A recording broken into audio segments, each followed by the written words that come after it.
Most of us understand that migratory animals, like green sea turtles or Arctic terns, travel thousands of miles with incredible precision. But how they do it, without a GPS or a map, is one of the most fascinating areas of sensory biology. The leading theory involves magnetoreception, which is the ability to perceive the Earth's magnetic field. Now, there are two primary mechanisms scientists are looking at. The first is iron-mediated reception. Some animals have microscopic crystals of magnetite, a magnetic mineral, in their tissues, often near the beak in birds or the snouts of fish. These crystals act like tiny compass needles that physically move in response to the Earth's magnetic pole, triggering nerve impulses. The second mechanism is much more sci-fi.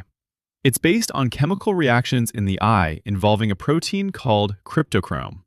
When blue light hits the eye, it creates a pair of radical ions that are extremely sensitive to magnetic fields. Essentially, some researchers believe birds can actually see the magnetic field as a pattern of light or color superimposed over their vision. This allows them to determine their heading or direction. However, this only provides a compass sense.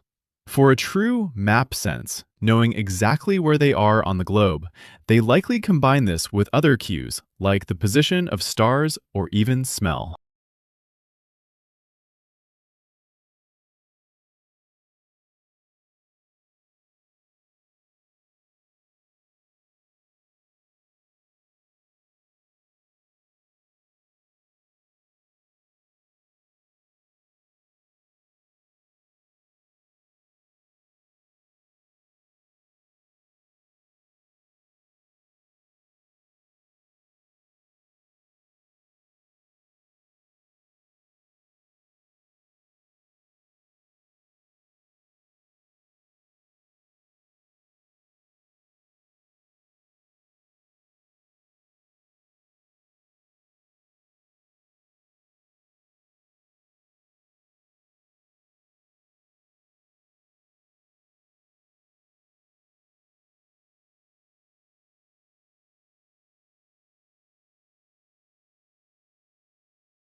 When we look at sleep across the mammalian kingdom, it's not a one-size-fits-all situation.